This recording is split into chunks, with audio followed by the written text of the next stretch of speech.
Film me.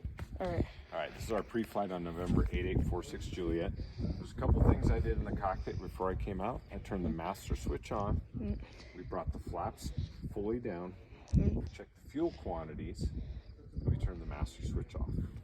We're going to check the fuel visually, but we also want to make sure our electric gauges are working. Yeah.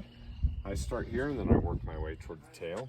First thing is baggage door. Make sure it's kind of in good shape. Yeah. Antennas are attached. Okay. Yeah. Nothing frayed there. Yeah. Then the leading edge of the tail is a little bit vulnerable. If we had a bird strike or something, this would be a point of impact, so I make sure it looks pretty good. Same thing with the leading edge of our elevator. Looks like we've had a couple bugs here. Yeah, definitely some bug fatalities. Yeah. Then I want to make sure the elevator moves, and I make sure it moves consistently with what I expect the yoke to be, right? So when I pull the yoke back, remember, we create more camber this way, so the lift is that way, right? Yes. It's kind of reverse sensing. And then when we push the yoke forward, the camber's this way, brings the tail up. On the trim tab, I should be able to see a pin on each side, that pin goes all the way through. Yep. All right, same thing here. There's 3 connections for the trim tab. Yes. Same thing here. On the rudder, I don't want to move the rudder too much because it's also attached to those rudder pedals, right? Yeah, and we don't want to break anything. Yep. So I just kind of make sure that the rudder. Because first of all, we wouldn't be able to fly, and second of all, it'd be expensive fixed. No, I just make sure we already checked our lights. Yeah, we already. Sure there's no cracks. Okay. Yep. Another thing some people forget to check is I like to check the bottom of our tail wheel tie down. If somebody over rotated on landing, that's where they would have a tail strike. So I just make sure it's not scuffed. Okay? Yeah. Over here, nothing really interesting on this side of the fuselage. Then, on this flap, I push down, there should be a little bit of play, and I can see the hinges underneath, 3 separate hinges where it attaches. Okay? So that's it for the flap. Aileron is much like the trim tab. Have these little cables that go through, little pins. And I make sure when I move it that the yoke, remember we said if we turn right, this aileron goes down. Yeah, and the yoke is going. You don't have to move it full travel. Just make sure just kind of make sure it's connected. No cracks over here. Right, yep. And then we have a stall warning, and I just kind of make sure that it's not jammed or anything. It's just like. Yep. On the fuel. I'm glad it's there. I've got nice fuel tanks, and it's blue. Yeah, we have fuel. Yeah, that's a good thing.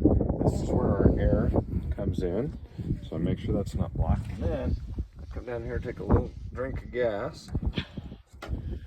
And I usually just do about an inch. Yeah, that Make looks sure it blue. Smells like gas, and then I also. It depends. Gas is expensive right now. If it looks good to me, used to just pour it on the ground, but now gas. Yeah, is now. too expensive. All right, and here's another one. 3 of those guys. Yep, that looks blue. Smells like gas. Yep, smells like gas. Back into the tank it goes. Yeah, not everybody does that. Yeah. All right, then the tire. This is a wheel fairing. Lots of times, if our gear doesn't retract, we do those to reduce drag. Should have about 2 to 3 inches of extension on the strut, and then no leaking oil. The tire, there's no big scuffs on it. Looks like it has enough air in it. Yeah. We just kind of give it a visual inspection. If it looks really flat, I would have it checked. You've been over to meet the mechanics with me. We can just drive right over there to help us out, or they call them already. We already checked that. Better twice than not at all, right? Leading edge of the propeller. Make sure there's no major dings. You're always gonna have a little bit of stuff. Yeah, but, I mean that's kind of. And this one's really important. This is the alternator belt. One of the questions Mitchell got asked in his instrument too is if you lose your alternator, what electrics do you lose? So let's file that one away for later. Yeah. Because that drives most of our electrical system. 6 to 8 quarts on this guy. If it just flew, you might have to wipe it off. If it's been sitting, it's usually pretty easy to see kind of where that 6 to 8 line is. So see the 6? Yep, it's above 6. Yeah. Below 8.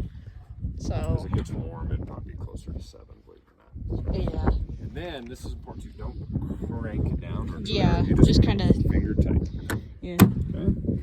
Because, like, as it gets hotter, it expands. It's the same as, like, air. Yep, exactly right. Just another. Yep, fuel there. And looks blue. Looks blue on my fairing there. Alright, and once again I'm looking for the strut. One thing I forgot to tell you that I looked over here, same thing on the nose. About 2 to 3 inches. Tire's in good shape, no damage on there.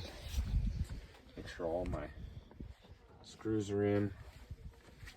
Leading edge of the wing. Same thing out here on the lights. Yeah, just any cracks? Nope. Same thing on the aileron. 3 pins, or 2 pins, sorry. 2 pins there. And then 3 connections. Push it 1, down. 2. See those 3 hinges? There we go. Then make sure that I secure this guy. And I put the keys on the attitude indicator, so I'm going to need to grab them. And you can kill the camera. That's it for the walk around. Do you have any